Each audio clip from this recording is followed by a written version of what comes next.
সম্মানিত উপস্থিতি, এ পর্যায়ে বক্তব্য নিয়ে আসছেন জমিয়তে উলামায়ে ইসলাম বাংলাদেশের কেন্দ্রীয় নেতা, জমিয়তে উলামায়ে ইসলাম বাংলাদেশ গাজীপুরের সম্মানিত সভাপতি, আমাদের সংগ্রামী নেতা আল্লামা মুফতি মাসউদুল করিম।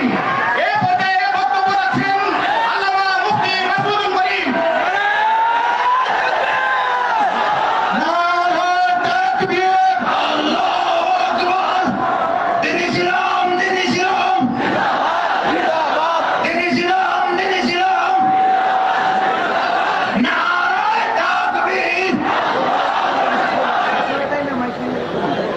السلام عليكم ورحمة الله وبركاته نحمده ونصلي على رسوله الكريم أما بعد বাংলাদেশ খেলাফত মজলিস গাজীপুর জেলা ও মহানগর কর্তৃক আয়োজিত 2013 সনে হেফাজতে ইসলামের ইমানি আন্দোলনে শাপলা চত্বর সহ দেশের বিভিন্ন অংশে শাহাদত বরণকারী শহীদদের স্মরণে এবং 2024 সনে নয়া বিপ্লবে শাহাদত বরণকারী ছাত্র জনতার স্মরণে আয়োজিত আজকের এই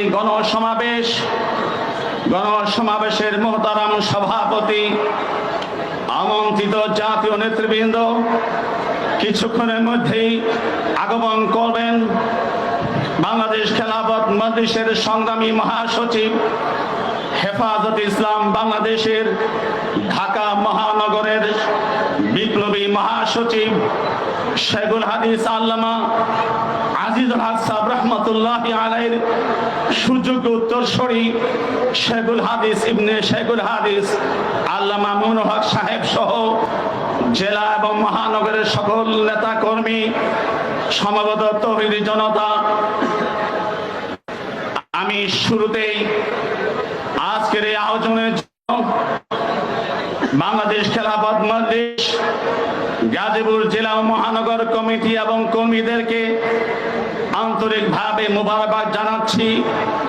আল্লামা মামুনুল হকের এই গাজীপুরে আগমন শুধু খেলাফত মজলিস নয়, এই জেলার প্রতিটি হকপন্থী ইসলামী রাজনৈতিক সংগঠনের মধ্যে জজবা এবং চেতনা জাগ্রত করবে এবং সকল সংগঠনকে অভীষ্ট লক্ষ্যে এগিয়ে দেওয়ার জন্য আজকের এই সমাবেশ বিশেষ ভূমিকা রাখবে বলে আমি আশা করছি।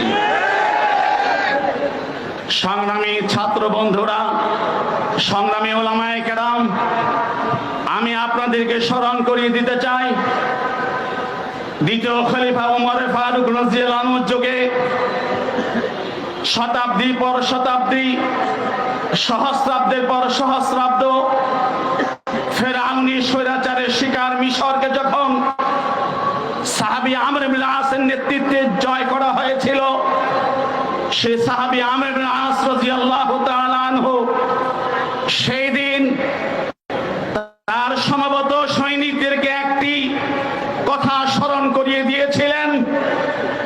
আমর ইবনে আস বলেছিলেন, হে মিশর বিজয়ী সেনাবাহিনী, রাসূলের সাহাবীদের তাবেঈগণ, মুসলিম মুজাহিদগণ, তোমাদেরকে মনে রাখতে হবে, আনতুম ফি রিবাতিন খাইলিন দাইমিন, তোমরা মিশর জয় করেছো, মিশর জয় করার পরে উদাসীন হলে চলবে না, তোমরা একটি রাষ্ট্রের অতন্ত্র প্রহরী, তোমাদেরকে দল মত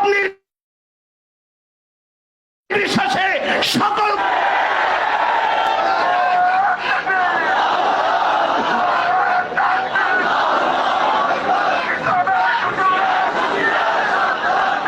ছাত্র জনতা, ওলামায়ে কেরামের শাহাদাতের বিনিময়ে অর্জিত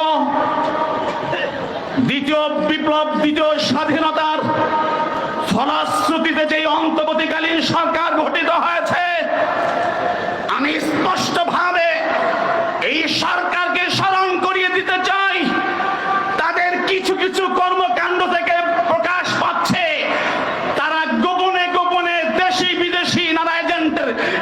কথা বাস্তবায়নে ধীরে ধীরে অগ্রসর হচ্ছে। যেই শিক্ষা কমিশনের বিরুদ্ধে, যেই নাস্তিকতাবাদী শিক্ষা সিলেবাসের বিরুদ্ধে আমাদের আকাবির আন্দোলন সংগ্রাম করেছেন, এই দেশের 92 জন তৌহিদি জনতা সংগ্রাম করেছেন, সেই শিক্ষা সংস্কার কমিটিতে সেই নাস্তিকবাদী সমকামিতা প্রমোটকারীদেরকে অন্তর্ভুক্ত করে ন্যাক্কারজনক ভাবে এই শাহাদাতের অপমান করা হয়েছে। আমরা শুনতে পেয়েছি সেই শিক্ষা সংস্কার কমিটিকে বাতিল করা হয়েছে। যদি তাই সত্য হয়, আমাদের আন্দোলন এক ধাপ আগিয়েছে, শেষ হয়নি। আগামীতে যে শিক্ষা সংস্কার কমিটি গঠিত হবে, সেই কমিটির মধ্যে দেশের সুবিজ্ঞ আলেমদেরকে অন্তর্ভুক্ত করতে হবে, অন্তর্ভুক্ত করতে হবে, অন্তর্ভুক্ত করতে হবে। অন্যথায় আমরা কোন কমিশন মানি না, মানব না। আমরা দেখেছি অন্তর্বর্তীকালীন সরকার দেশের সামগ্রিক সংস্কারের জন্য 6টি সংস্কার কমিশন গঠন করেছে। এই সংস্কার কমিশনগুলোর অধীনে আবার কমিটি গঠিত হচ্ছে। আজকের এই মঞ্চ থেকে স্পষ্টভাবে দাবি জানাচ্ছি, প্রতিটি সংস্কার কমিটির মধ্যে এদেশের আলেম ওলামাদেরকে অন্তর্ভুক্ত করতে হবে, অন্তর্ভুক্ত করতে হবে। আলেমদেরকে মাইনাস করে, আলেমদেরকে মাইনাস করে কোন সংস্কার, কোন সংশোধনী, কোন কর্মসূচি এদেশে চলতে দেওয়া হবে না, হবে না। সংগ্রামী তৌহিদি জনতা, আমরা লক্ষ্য করেছি আমাদের পার্শ্ববর্তী ইন্ডিয়াতে আমাদের প্রিয় নবীকে কটূক্তি করে, ইসলামকে কটূক্তি করে সেখানে এই হিন্দু ঠাকুররা বক্তব্য দিয়েছে।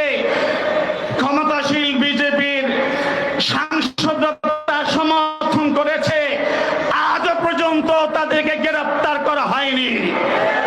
আমাদের ইন্ডিয়ার মুসলিম ভাইরা লাখো লাখো সংখ্যায় মার্চ টু বোম্বাই করেছে। আমি স্পষ্টভাবে বলতে চাই, আগামী 24 ঘন্টার মধ্যে যদি এই কটূক্তিকারীদেরকে আইনের আওতায় আনা না হয়, তাহলে প্রয়োজনে আল্লামা মামুনুল হক সাহেব সহ বাংলাদেশের শীর্ষ আলেমদের নেতৃত্বে মার্চ টু ইন্ডিয়া করা হবে, মার্চ টু ইন্ডিয়া করা হবে, মার্চ টু ইন্ডিয়া করা হবে।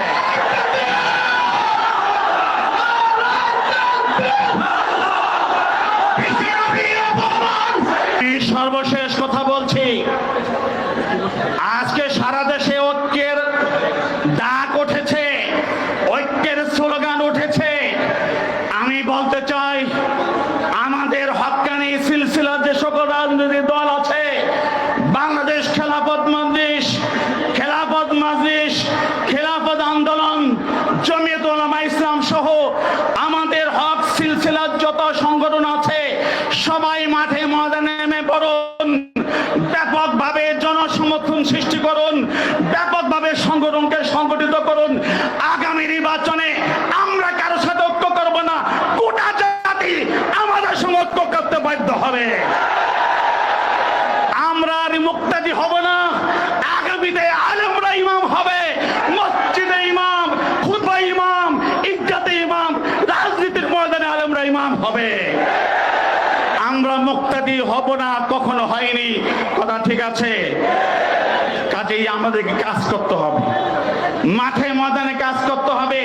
ঐক্য ঐক্য বলে আজকে আমাদের কওমি স্পৃহাকে বিনষ্ট করার একটি গোপন ষড়যন্ত্র চলছে।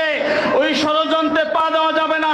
যখন নির্বাচন আসবে, ঐক্যের প্রশ্ন আসবে, আমাদের শীর্ষ মুরব্বীরা আমাদেরকে যা ফয়সালা করে তাই করব। এখন আমাদের কাজ যার যার অবস্থানে তার সংগঠনকে শক্তিশালী করা। কথা একটাই, আমরা জাতির ইমাম হব, আমরা কারো মুক্তাদি হব না, মুক্তাদি হব না, মুক্তাদি হব না। আমা আলাইনা ইল্লাল বালাগ।